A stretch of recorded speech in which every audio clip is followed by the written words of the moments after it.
The United States military maintains the stealth bombers, drone infrastructure, and precision munitions required to eliminate the North Korean leadership at almost any moment. Executing that capability poses the ultimate geopolitical question. Would a decapitation strike liberate the North Korean people or trigger a global catastrophe?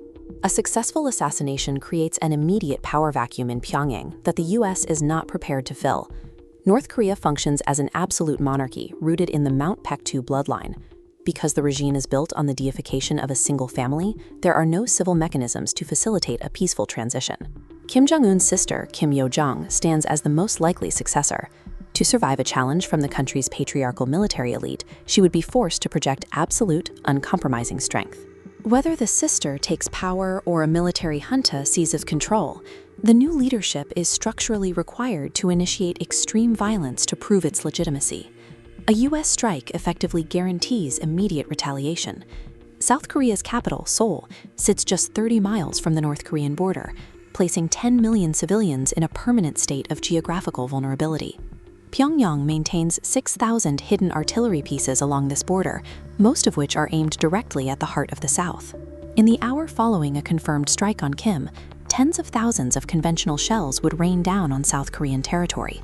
This barrage would target a dense metropolis home to 10 million citizens, alongside the 30,000 U.S. troops stationed in the country.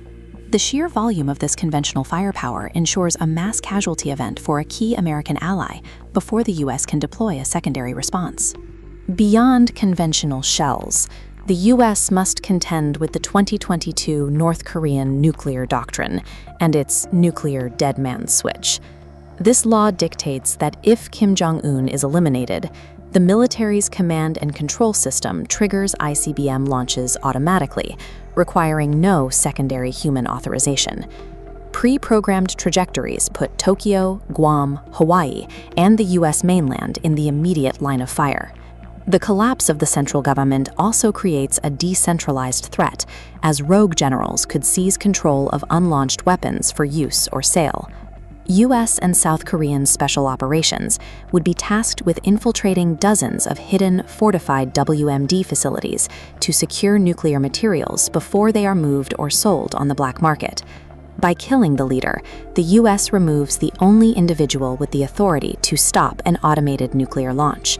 The conflict reaches its final escalation point when it pulls in the region's largest heavyweight, China. A regime collapse in Pyongyang would send millions of starving refugees across the Yalu River, creating a humanitarian disaster Beijing is desperate to avoid. If North Korea dissolves, China loses its strategic buffer zone, potentially leaving a unified U.S.-allied Korea with American military forces stationed on the Chinese border. The People's Liberation Army would likely deploy into North Korea to secure the border and hijack loose nuclear assets before American forces can reach them. This places American and Chinese troops in the same chaotic war zone, making a direct clash between the world's two largest superpowers a mathematical probability. A targeted assassination triggers a sequence of uncontrollable escalations that expand far beyond the initial strike. The tactical cost includes a devastated Seoul, rogue nuclear detonations, and a kinetic ground war involving the U.S. and China.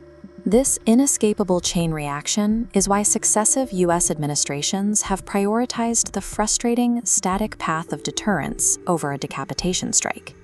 Within the razor-thin margins of global security, managing an unpredictable tyrant is a calculated risk taken to avoid an apocalyptic regional collapse.